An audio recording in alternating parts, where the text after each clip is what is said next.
All right, welcome to the deep dive. You know why you're here, right? You want to get smart, fast, and deep without drowning in information. And that's what we do.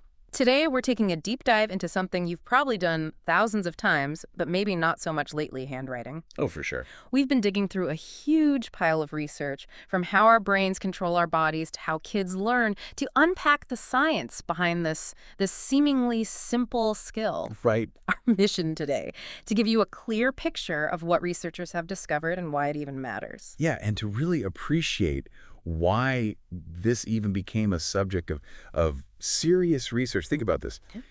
If you're struggling with how to even form a letter, it really gets in the way of getting your thoughts out. Yeah. Like, can you imagine trying to write a thoughtful email while simultaneously thinking, wait, how do I read a lowercase g again? Right. It's a bottleneck, Right. right? Yeah. Spending all that mental energy on the mechanics of it can definitely take away from the higher level aspects of writing, like planning what you want to say and organizing your thoughts. Right.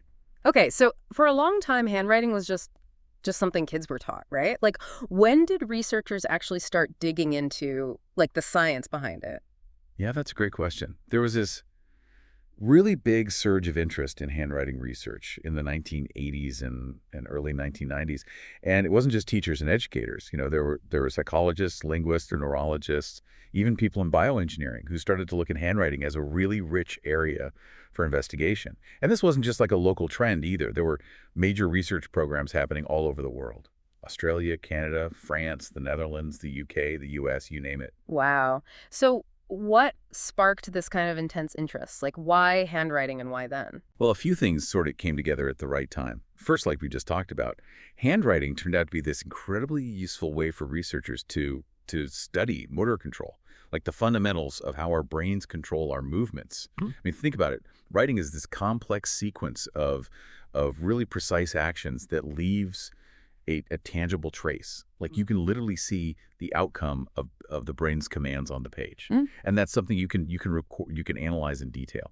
So early researchers in this area, folks like Van Emmerich and Newell in '89 and Thomas and his colleagues a little bit earlier in '83, they used handwriting as this window into understanding how our brains orchestrate these really complicated physical actions. Right. I never really thought of it that way, but yeah, it makes sense. It's a visible outcome of a really intricate motor skill. What else fueled this research? Well, second, advancements in technology. Technology played a huge role. The development of digital tablets and better ways to process handwriting samples using computers, like Toolings and Mars talked about back in '84, it allowed researchers to capture and score handwriting movements with so much more accuracy and reliability than ever before. You could suddenly get this incredibly detailed information about things like how hard someone was pressing down on the pen, how fast they were moving it, and the precise path of each stroke. This made handwriting this much more appealing subject for scientific study and across different fields, not just education. So better tools basically open the door to a much deeper understanding. What else? What's the third piece of the puzzle? The third big factor was the development of actual theories about how we write. Researchers started proposing models to explain the mental processes that are involved in planning and actually carrying out the act of writing. Hmm. People like Ellis in '82, Hollerback in '81, Van Galen, who had this really influential model in 1990, they started proposing these models, and these models, by sort of suggesting these underlying mechanisms and stages, well, they led to more questions, more research aimed at testing whether those theories actually held up. Right. Okay, so we've got interest from the motor control folks, better technology, and then theoretical frameworks emerging.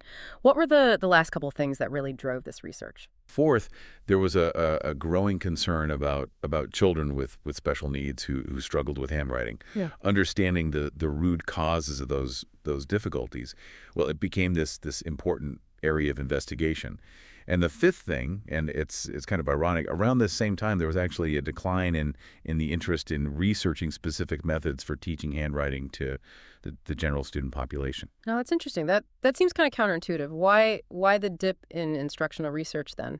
It was largely due to the increasing popularity of teaching methods like process writing and the whole language approach to literacy. These methods, they tend to place less emphasis on the more formal aspects of writing, things like handwriting and spelling. The thinking was that these more mechanical skills would develop more or less automatically if students had plenty of opportunities to read and write for real-world purposes. Researchers like Graham and Harris in their 1994 work and Graham again in 92, they really highlighted this shift in the educational focus. The belief was that handwriting would just sort of emerge as students engaged in reading and these other writing activities. So direct instruction on the mechanics of handwriting, well, it became less of a priority. Interesting. So while classrooms were sort of moving away from these direct handwriting lessons, researchers were actually diving deeper into the fundamental processes involved. Speaking of those processes, one term that kept coming up in our research was this idea of the motor program of handwriting. Can you break that down for us? Like, what exactly is that, and how do researchers think it's actually put together in our brains? Yeah, that's a great question. The motor program, it basically refers to the set of pre-planned instructions that your brain sends to your muscles to carry out this specific movement. In this case, the act of writing. Now, how this program is structured for handwriting, well, that's been a topic of some debate. And one of the big questions is, what is the most basic unit? Is it individual letters, or is it single strokes, or maybe combinations of strokes? So think of a letter T. Is your brain planning that vertical line and the horizontal line separately, or the whole T as one unit? So when my brain is telling my hand to write a C, is it thinking about the whole C shape at once, or like the curve and then that point where it stops? Exactly. Some early studies like those by Holstein and Van Galen in '83 and another by Toolings, Thomason, and Van Galen same year, they offered some evidence suggesting that complete letters might be the fundamental unit. They found that things like how long it took to start writing a word were more influenced by the number of letters in the word than the number of individual strokes within those letters. However, later research by Toolings and his colleagues in '86 kind of complicated this picture. They found that the most basic unit of production might actually depend on the specific pattern of strokes that's being written. So they suggested that there isn't necessarily one single unit of programming in handwriting. It might change depending on what you're writing. So the jury's still out on that basic unit question. It seems like your brain might be pretty flexible in how it organizes those movements. More intricate than it seems on the surface, for sure. What are some other ways that researchers have tried to understand this motor program? Well, another key approach is to look for the most consistent or invariant aspects of handwriting. The thinking here is that if a particular feature of a letter or a stroke stays relatively constant across different attempts at writing it, well, it's likely tied to this core instruction within the motor program. Researchers like Toolings and Schomaker, they talked about this back in '93. They suggest that these most consistent features, well, they actually reflect this higher level of control on the motor program. And several studies have found that the size of vertical strokes, those downstrokes in letters like a T or an L, it tends to be less variable than more dynamic features like how long a stroke lasts or the amount of force that's applied. So the length of those straight lines in my handwriting is more consistent than how quickly I actually draw them? Precisely, yeah. This supports the idea that your brain sort of specifies the spatial elements, the where of the movement, like the length of that downstroke, before it specifies the muscle-dependent elements, the how, the speed, the force you use. And this idea is further strengthened by studies where people write using different parts of their body. There was this fascinating study back in '93 by Castiello and Stelmach, where they looked at someone who could write with their hand, with their elbow, even with a prosthetic arm. And they found that with practice, the undesigned spatial pattern of the writing could be maintained regardless of which body part was being used.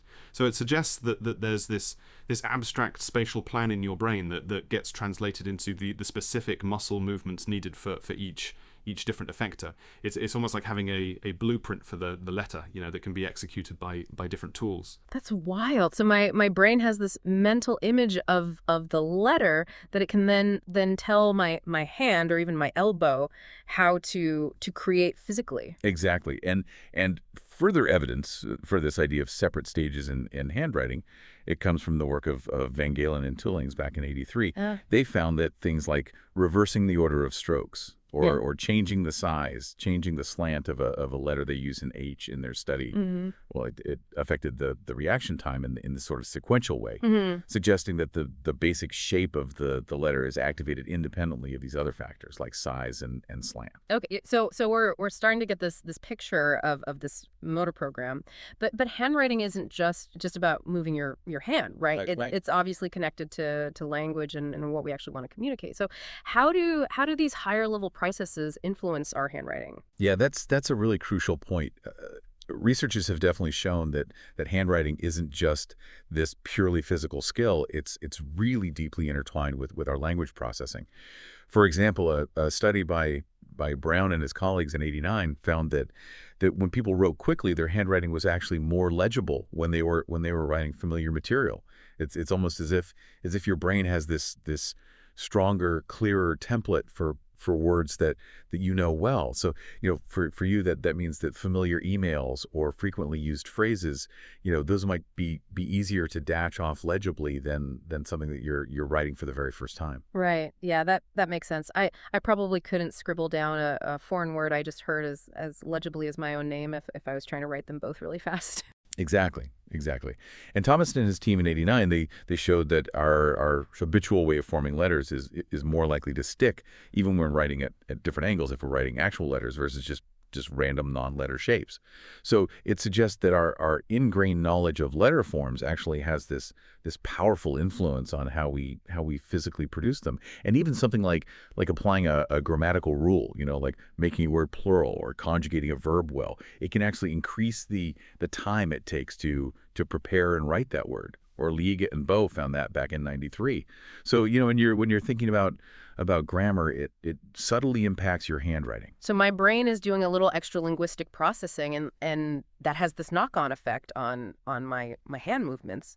Precisely. And Zizier and his colleagues in '93, they found that we write real words faster than made-up pseudo-words and even common letter combinations, what we call trigrams, faster than less frequent ones. So this indicates that our knowledge of words and letter sounds, well, it influences the speed of our handwriting. And Van Galen and his team in '86, they found that the length of a word affects both how long it takes to start writing the word and the speed at which you write it after that first letter. And in 1990, Van Galen also reported that repeating the same syllable within a word might shorten the initial reaction time, but it actually increased the overall time it takes to write the whole word. It's like all these different levels of language processing are feeding into the physical act of writing. It's like all these different levels of language processing are feeding into the motor act of writing. Exactly. Semantic, syntactic, lexical, phonological factors. They all play a role in shaping the motor output of your handwriting. And it's not just these higher level language elements. Researchers have also found that more immediate, more local factors can affect our handwriting, like the letter you just wrote, and even the strokes that connect letters. They can influence the shape and the dynamics of the letter you're currently forming. Greer and Green way back in '83 and Thomas and Schumacher in '86, among others, have shown this. For instance, Thomas and Schumacher found that the preceding letter can affect the timing, like the velocity of the letter that follows, and to a lesser extent, even its size. Interestingly, the letter before has a stronger influence than the one after. So Yeah. for you, the way you just wrote an H might subtly change how you then write an A. So the H I just wrote influences how I write the A in handwriting. Yeah, exactly. That's fascinating. Now, this all leads to this question about how these different processes, the physical movements and then those higher level cognitive ones, how are they actually organized? Right. Do they happen like simultaneously or one after the other? Yeah, that's this really fundamental question in handwriting research. Yeah. Is it serial processing where one thing happens after another, or is it parallel processing where multiple things are happening at the same time? That earlier study by Van Galen and Toolings in '83, it suggested a more step-by-step hierarchical organization, at least at the level of the physical movements. It seemed like certain stages had to occur before others. However, when you consider that skilled writers can produce cursive script incredibly quickly, almost without any noticeable pauses between letters, as Van Galen pointed out in 1990, it strongly implies that some processes must be overlapping or happening simultaneously. Think about writing a familiar word in cursive. It just flows. Yeah. 6 strokes per second without pausing. That definitely sounds like things are happening in parallel. Exactly, exactly. And research by Van Galen and his colleagues has looked at how variations in the mental demands of writing, like word length or how complex a letter is, they affect the writing time, not just when you're actually writing those parts, but even beforehand. They found that word length influenced the time it took to start writing the entire word, while the complexity of a letter affected the writing time of the letter immediately before it, and more complex connecting strokes impacted the strokes preceding them. So it suggests that your brain is anticipating these demands and making adjustments in advance. So for you, the difficulty of the next letter might already be subtly affecting how you're writing the current one. So the difficulty of the next part of the word is already impacting how I'm writing the current part. Precisely, precisely. And other findings, like how repeating the same letter can decrease the writing time of the letters before it, while repeating a stroke within a letter can actually slow down the writing of that letter. It further supports this idea of parallel processing. It seems like your brain is juggling these multiple aspects of writing, the overall word, the individual letters, and the specific strokes all at the same time, and the effects of word length and syllable difficulty seem to kick in earlier, influencing the whole word, while the effects of individual letters and strokes are more localized within the word itself. It's like this complex orchestra of mental and physical commands all happening at once. It's like a complex orchestra of cognitive and motor commands all happening in concert. Exactly, exactly. And even at this very local level, it appears that the preparation for an upcoming letter overlaps with the actual writing of the letters before it. Studies by Holstein and Van Galen in '83, Stelmach and Toolings in '83, and again, Stelmach and Toolings in '83, they all point to this overlap. So the overall picture is that controlling handwriting, it involves both this step-by-step aspect and this simultaneous aspect. And while there's a hierarchy there, with higher level mental processes influencing the lower level physical movements, it's not this strict one-way street. You mentioned it's not completely unidirectional, right? What did Moylenbrook and Thomason find in their 1993 study? They made this really interesting discovery. They found that even the physical properties of your body, like the elasticity of your muscles and tendons, they can actually influence the higher level planning processes that are involved in copying geometric shapes. It's almost like your body's natural mechanics can guide how you even intend to move. So this is a great example of how the lower level physical control can actually feed back and affect the higher level mental planning.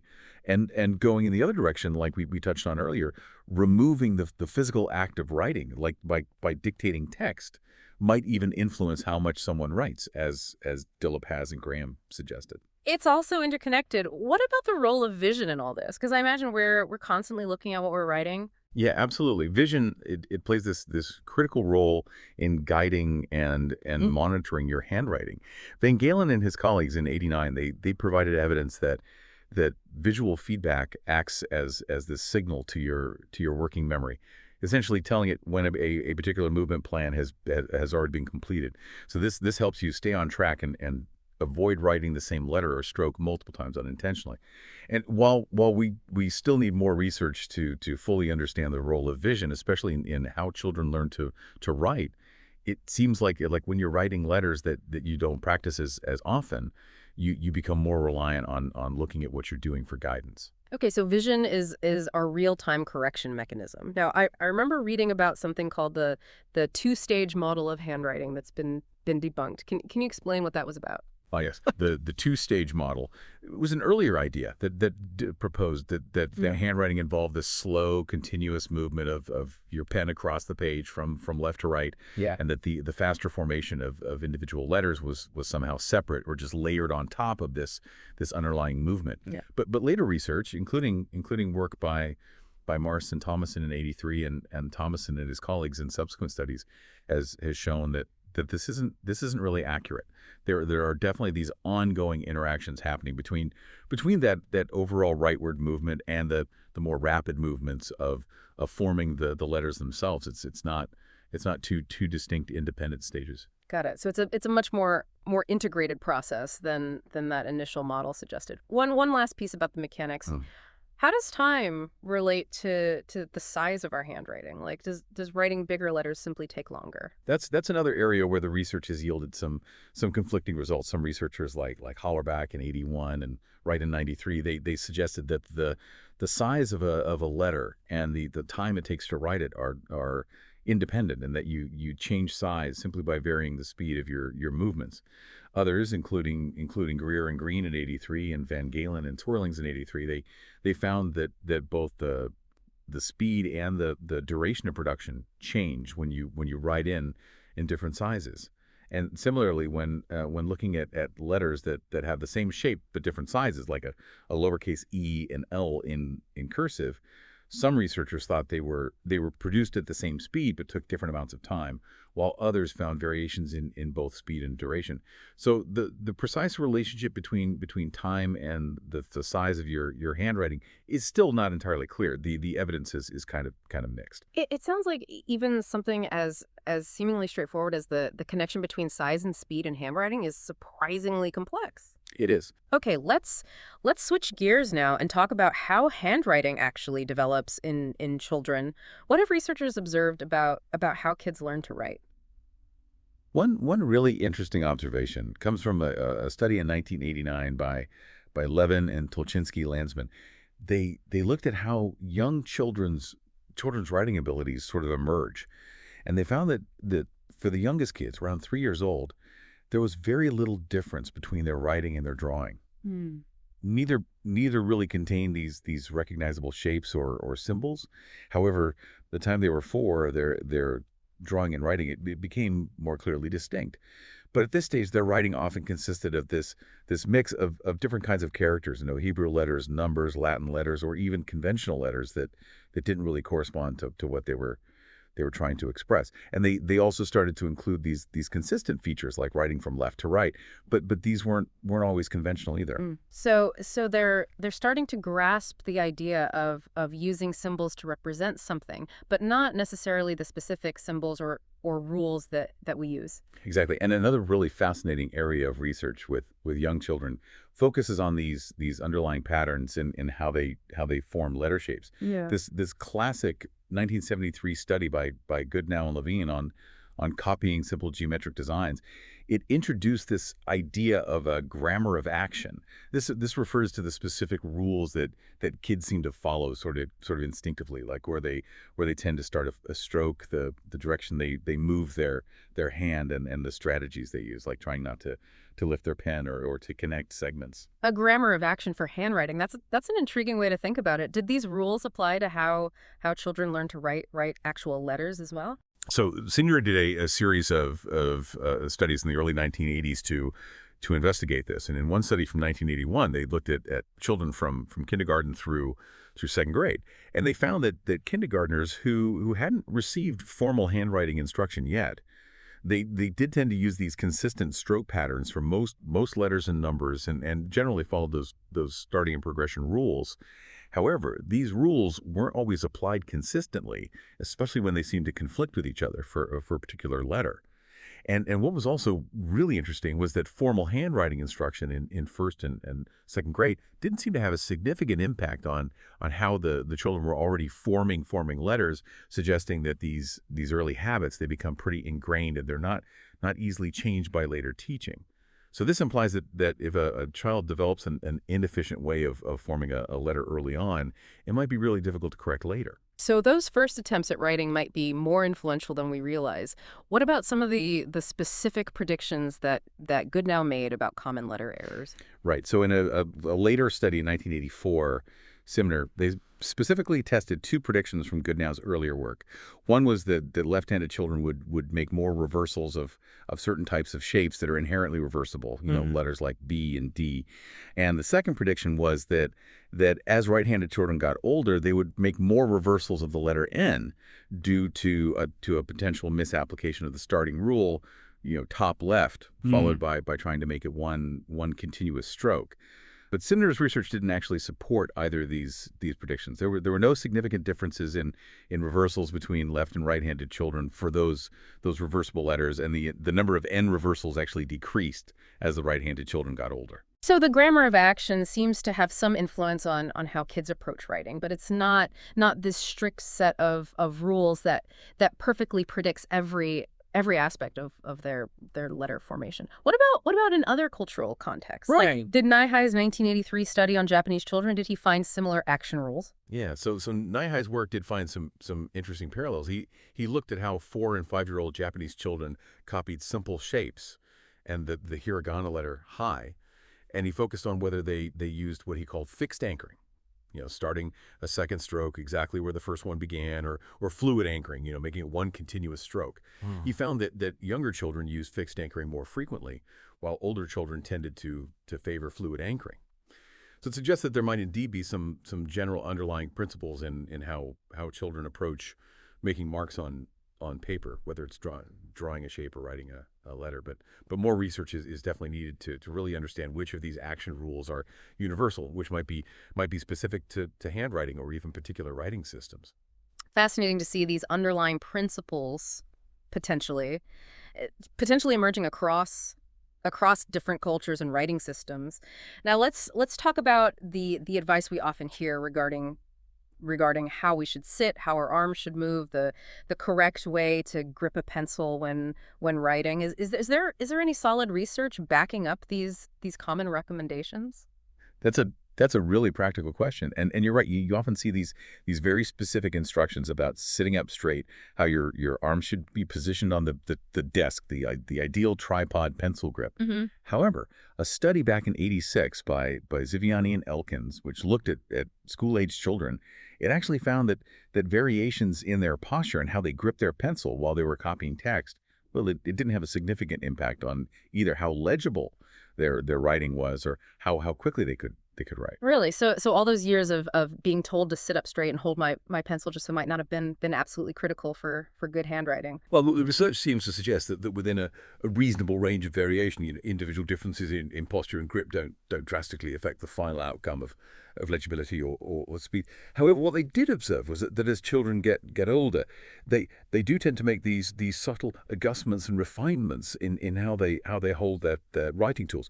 For example, Sassoon and her colleagues in '86 and Ziviani in the early '80s, they noted that while most children still place their index finger on the side of the pencil, this placement becomes slightly less pronounced as they mature. The joint of the index finger closest to the pencil tip is also less likely to be as sharply bent in older children. Contact with the middle finger tends to become more defined. It's either clearly underneath the pencil or not touching it at all. And the forearm tends to rotate more to the side as children develop. These changes are likely due to a combination of factors, including the transition from printing to cursive, the need to write faster, and just an overall improvement in their handwriting control, leading to less muscle tension. So while this rigid grip might not be necessary, the way children hold their pencils does tend to evolve sort of naturally as their skills develop. So the grip evolves naturally as kids get better, but forcing a specific grip from the very beginning might not be essential. That seems to be the implication of the research. Now, if we look at the long-term development of handwriting skills, a 1990 longitudinal study by Hamstrupletz and Bloed, they followed Dutch children from second grade through sixth grade. And they found that during the period of formal handwriting instruction, which typically occurred up to third grade, the quality of their penmanship did show significant improvement. But interestingly, in the upper elementary grades, their handwriting became more personalized. It varied more from child to child. A 1987 study by Tarnopol and Feldman also observes this increasing individualization of handwriting as students got older. And they even found a decrease in the use of cursive script as students progressed through school, with more students opting for manuscript or combination of styles by the time they reached 12th grade. So even if students are taught a particular handwriting style, they will eventually develop their own unique way of writing. So even if they learn a specific style, eventually everyone everyone develops their own unique hand. Exactly, exactly. Though it's important to note that some studies, like one conducted in Norway in 1991 by Malin and Karlsdottir, didn't find a significant relationship between age and overall handwriting quality in their sample of students. So this suggests that the development of handwriting skills might not be this perfectly linear progression. It could be influenced by